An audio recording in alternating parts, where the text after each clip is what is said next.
Very good morning, student. Now, in this lecture, we will study the last point of this chapter, that is known as a Cartesian sign convection. Cartesian sign convection. So ह्याच्यामध्ये बघा, हा जो Cartesian sign आहे तो कशा प्रकारे केला जातो, तर एक आंतरगोलीय आणि बहिर्गोलीय आरशाचा वापर येथे केला जातो आणि त्याला पॅरलल असा एक ॲक्सिस तयार केला जातो. Suppose this is a mirror.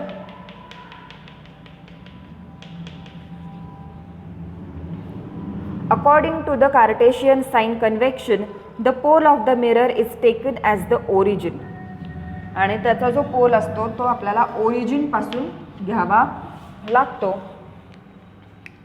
So this axis is known as a X axis and this is a Y axis and this is a principal axis.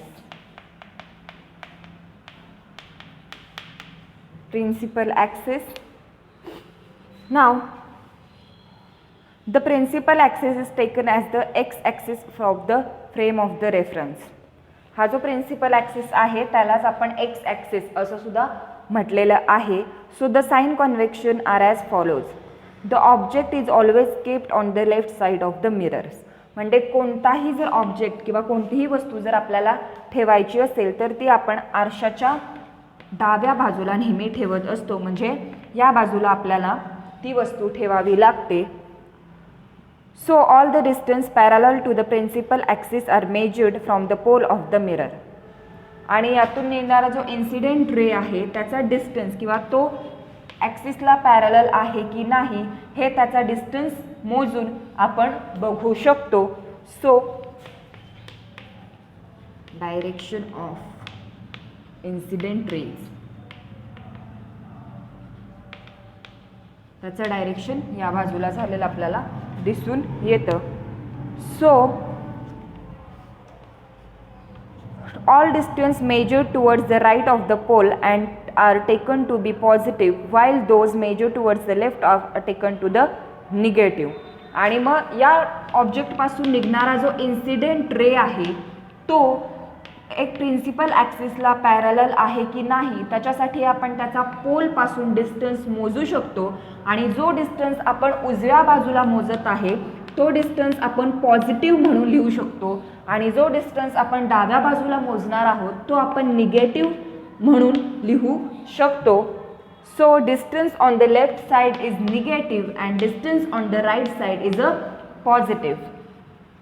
Then next, distance measured vertically upwards from the principal axis are taken to be positive. तर बघा vertically म्हणजे जर आपण उभ्या बाजूने बघितलं, उभ्या बाजूने जर ह्या इन्सिडेंट रेजा जर आपल्याला डिस्टन्स मेजर करायचा झाला तर जो वरच्या बाजूला येईल त्याला तो डिस्टन्स आपण पॉझिटिव्ह म्हणून घेऊ शकतो आणि जो खालच्या बाजूला आपण डिस्टन्स मोजणार आहोत त्याला आपण निगेटिव्ह म्हणून घेऊ शकतो.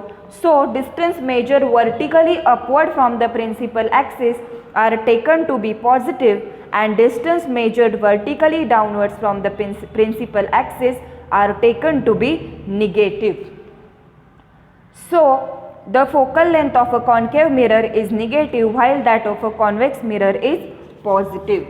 So the focal length of the mirror, suppose here is a focal length of this mirror and here is a focal length of convex mirror and this is a concave mirror. So the focal length of the concave mirror have a negative charge and the focal length of a convex mirror have positive charge, and this is the Cartesian sign convection we will write. See again the Cartesian sign convection. जेव्हा आपण Cartesian sign convection बघतो तेव्हा त्यामध्ये जो आपण convex आणि concave mirror use करतो तर त्यापासून त्याला पॅरलल जो ॲक्सिस आपण तयार करतो त्याला आपण वाय ॲक्सिस असे नाव देतो आणि ह्या आरशाचा जो प्रिन्सिपल ॲक्सिस आहे त्याच प्रिन्सिपल ॲक्सिसला आपण एक्स ॲक्सिस असं म्हणतो. आणि जेव्हा आपल्याला इमेज तयार करायची असेल तेव्हा कोणताही ऑब्जेक्ट आपण आरशाच्या लेफ्ट साईडला म्हणजेच डाव्या बाजूला ठेवत असतो आणि त्यामधून त्या ऑब्जेक्टमधून निघणारा जो इन्सिडेंट रे आहे तो प्रिन्सिपल ॲक्सिसला पॅरलल आहे की नाही ते चेक करण्यासाठी आपण त्याचा डिस्टन्स मेजर करत असतो. उजव्या बाजूला जो डिस्टन्स आपण मेजर करतो तो पॉझिटिव्ह होतो आणि डाव्या बाजूला जो आपण डिस्टन्स मेजर करतो तो निगेटिव्ह होतो. तशा प्रकारे आपण वरच्या आणि खालच्या बाजूने सुद्धा इन्सिडेंट रेचा जो डिस्टन्स आहे तो मेजर करत असतो. वरच्या बाजूने जो डिस्टन्स आपण मेजर करतो तो पॉझिटिव्ह फॉर्ममध्ये येतो आणि खालच्या बाजूने जो डिस्टन्स आपण मेजर करतो तो निगेटिव्ह पॉईंटमध्ये येतो. तशाच प्रकारे कॉन्व्हेक्स मिररचा जो फोकल पॉईंट असतो तो निगेटिव्ह येतो आणि कॉन्केव्ह मिररचा जो असतो तो निगेटिव्ह येतो आणि कॉन्व्हेक्स मिररचा जो फोकस पॉईंट आहे तो पॉझिटिव्ह येतो. आणि अशा प्रकारे आपण कार्टेशियन साइन कॉन्व्हेक्शन एक्सप्लेन करू शकतो with the help of this diagram.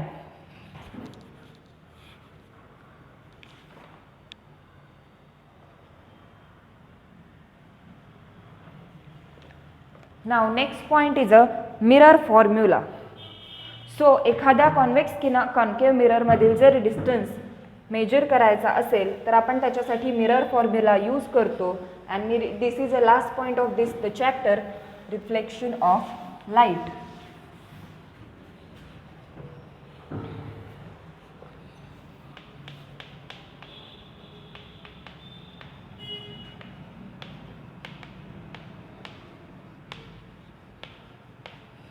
So here mirror formula is 1 upon V plus 1 upon U is equal to 1 upon F.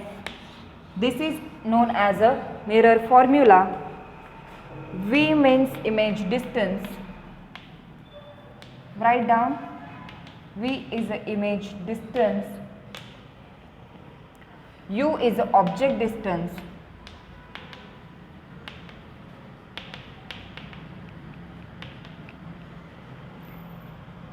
And F is the focal length.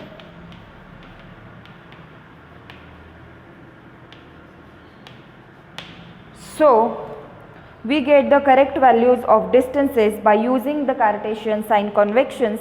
The distance U, the object distance is U, it is the distance of the object from the pole, while the image distance V is the distance of the image from the pole, and the relationship between the object distance and the image distance, it is known as a focal length, that is a F. So this is the image distance from the pole, this is the object distance from the pole, and this is the relation between the image distance and object distance, we can known as F or focal length. So combinedly 1 upon V plus 1 upon U is equal to 1 upon F, and this is known as a mirror formula. ह्यालाच आपण आरशाचं सूत्र असं म्हणतो. आणि या सूत्रानुसारच आपण आरशाचा correct values म्हणजे त्याच्या अंतराचे जे व्हॅल्यूज आहेत, त्याच्या डिस्टन्सच्या ज्या करेक्ट व्हॅल्यूज आहेत त्या आपण या सूत्राच्या माध्यमाद्वारे कन्फेस करू शकतो किंवा आपण आयडेंटिफाय करू शकतो. नंतर येतात magnification due to spherical mirrors. magnification due to spherical mirrors.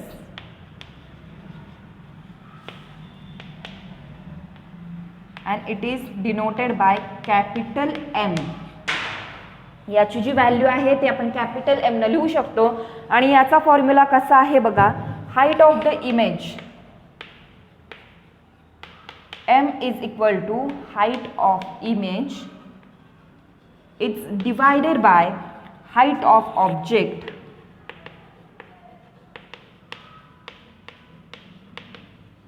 height of object is equal to height of image is known as h2 and height of object is known as h1. So we can get the minus V upon U, it is the magnificence of the spherical mirror.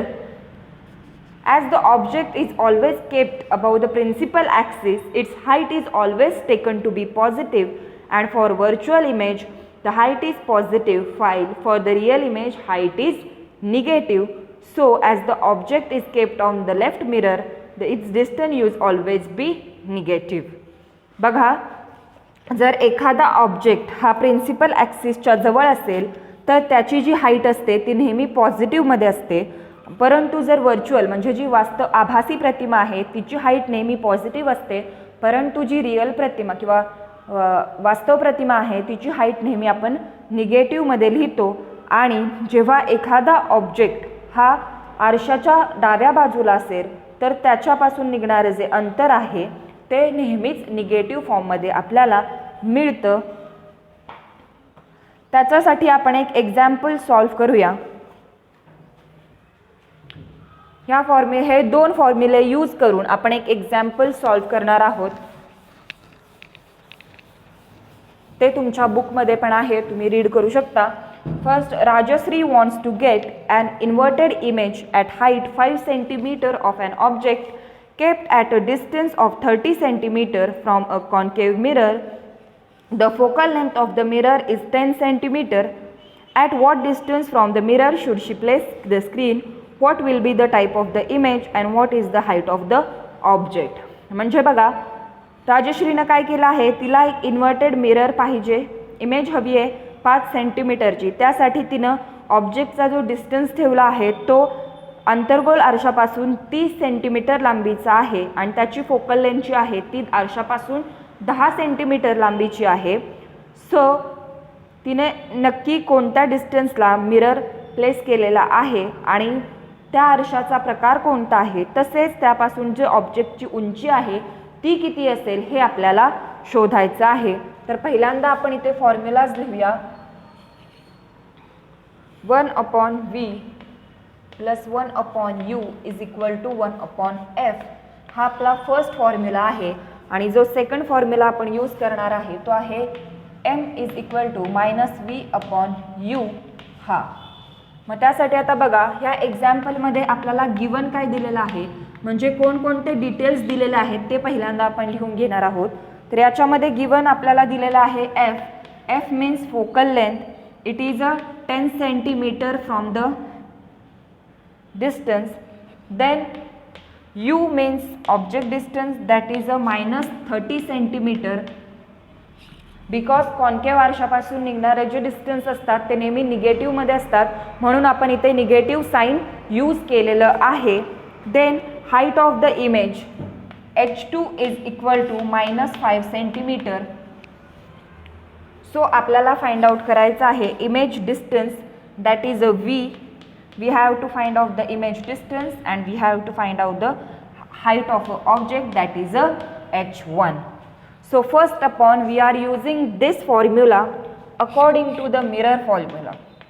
हा formula आपण use करणार आहोत, म्हणून इथं आपण लिहिणार according to mirror formula, कारण या फॉर्म्युलाला आपण काय नाव दिलेलं आहे, मिरर फॉर्म्युला. सो आपण ॲज इट इज हा फॉर्म्युला इथे यूज करणार आहोत.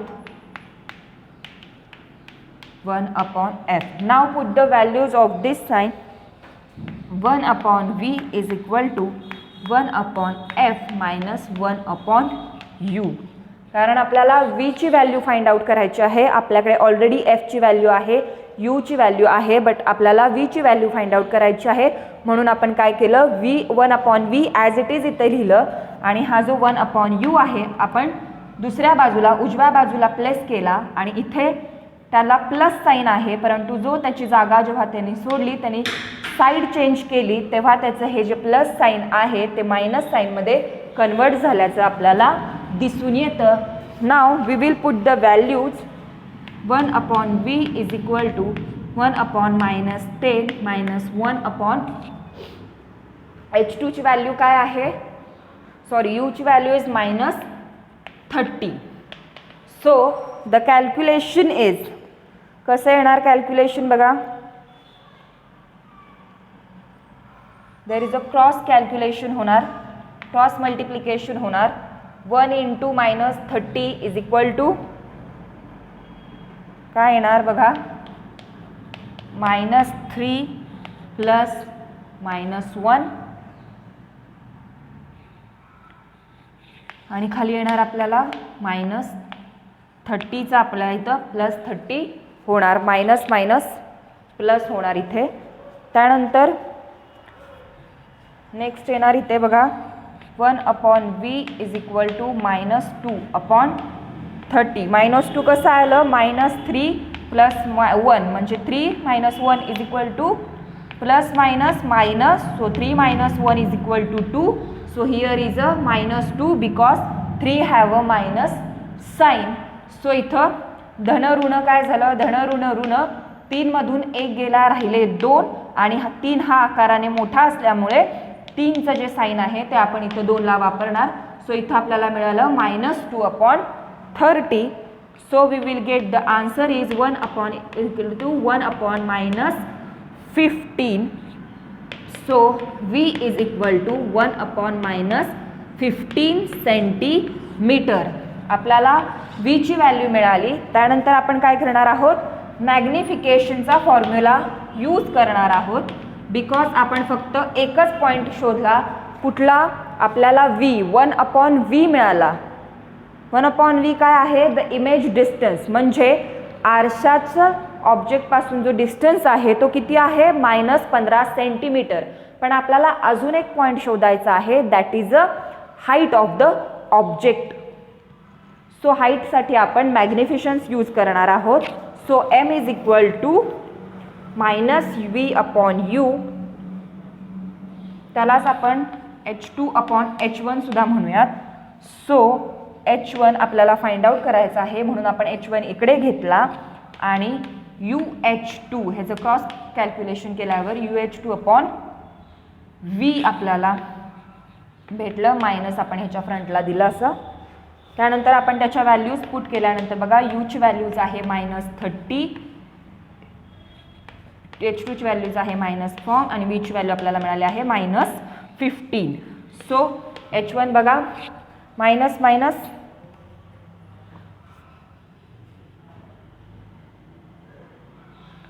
15 × 15, 15 × 2 30. मग आपल्याकडे काय राहिलं बघा, -2 इंटू ब्रॅकेट आणि -5. So H1 is equal to 2 × 5 is equal to 10 centimetre.